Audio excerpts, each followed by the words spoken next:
자, 여러분, 우리 지난 시간까지 어디까지 했었죠? 국회 입법에 관한 권한까지 배워봤었습니다. 그래서 오늘은 어떤 걸 할 거냐? 국회 권한들 중에서 재정에 관한 권한서부터 시작을 할 거예요. 자, 아이고, 띄워가지고 좀 힘드네. 지난 시간에 했던 거는 법률, 헌법, 그리고 조약과 관련된 부분이었어요. 그래서 재개정되려면 어떤 조건 거쳐야 하는지, 그리고 행정부가 중요조약 체결 시에는 국회의 동의를 받아야 된다는 것까지 지난 시간에 배웠었습니다. 기억이 잘 났으면 좋겠네요. 그렇다면 오늘은 재정에 관한 권한. 자, 재정에 관한 권한이라고 하면 돈이랑 관련된 겁니다. 그래서 이걸 하나하나 살펴볼게요. 첫 번째로는 조세의 종목과 세율 결정권입니다. 국회는 조세 법률주의라는 말 먼저 보겠습니다. 조세의 종목, 뭐를 거둘지, 그 다음에 세율, 누구한테 얼마나 거둘지 이거는 법률로 정한다. 이걸 우리가 조세 법률주의라고 하거든요. 그래서 돈 걷는 거라서 돈이랑 관련돼 있어서 굉장히 민감해. 그래서 어느 하나의 이제 국가기관이 이거를 딱 결정해서 거두면 어디선가 말이 나올 수밖에 없거든. 그래서 어떤 품목, 어떤 종목을 거둘지, 그다음에 얼마나, 세율, 어떻게 거둘지는 마음대로 할 수 없고요. 자, 국민의 대표들이 모인 국회에서 의결한 법률에 의해서만 과세가 가능하다라는 점 여러분들 잘 알아두었으면 좋겠습니다. 그 다음에 재정에 관한 권한으로 정부가 제출한 예산안의 심의 확정권이라는 게 있고요. 전년도 예산의 결산 심사권이라는 게 있어요.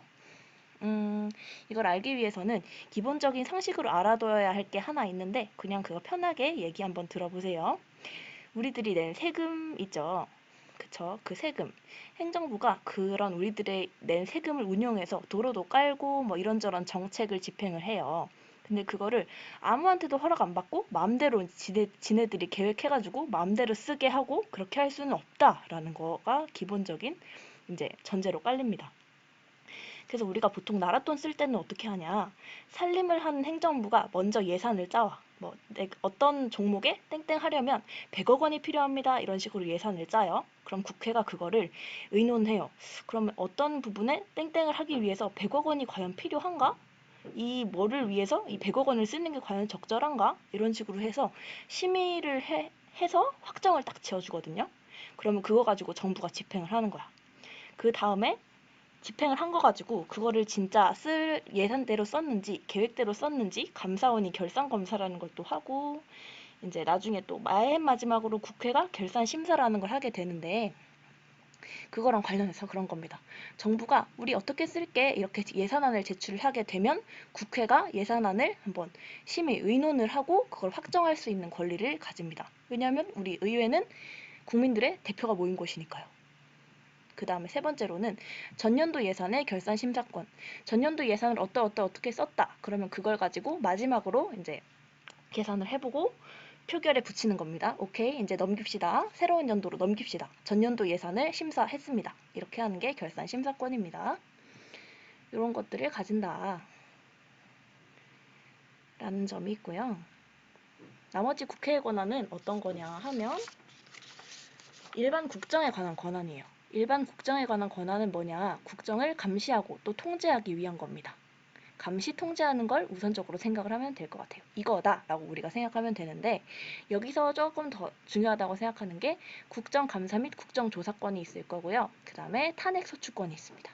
탄핵은 여러분들이 많이 들어서 좀 익숙할 것 같은데 국정감사 말만 들어봤지 뭔지는 정확히 모르는 친구들이 많을 거라고 쌤이 생각해요. 그래서 간단하게 설명을 하자면 정부가 국정감사 및 국정조사권, 정부를 견제할 수 있다고 써져 있는데 정부가 과연 일을 잘하고 있나, 국정 운영을 잘하고 있나 한번 보는 거야. 그래서 국정감사와 국정조사로 나뉘어집니다.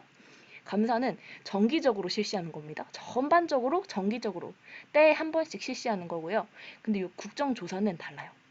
어떤 이슈가 발생했어. 그래서 이 특정 사안에 대해서 우리가 한번 조사를 해봐야 되겠는데 했을 때 전반이 아니라 특정 사안만 조사하는 거. 그거를 국정조사라고 합니다. 이런 국정감사랑 국정조사가 있고요. 또 법률이 정한 고위직 공무원에 대한 탄핵소추권이 있는데 이거는 참고만 한, 이걸 외울 필요는 없고 참고만.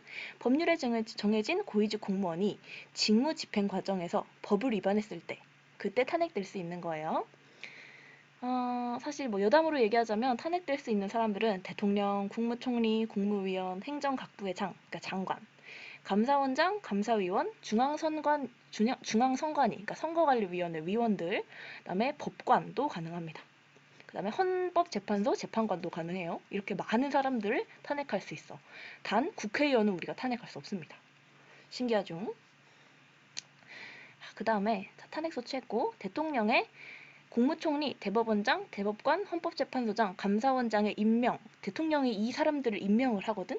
근데 임명할 때도 혼자 하면 안 된다. 권력 분립의 일환에 따라서 혼자 대통령 네가 이 국무총리에서부터 감사원장까지 이 사람의 임명을 네 혼자 하지 말고 우리 국회의 동의를 받아. 이렇게 하는 거예요.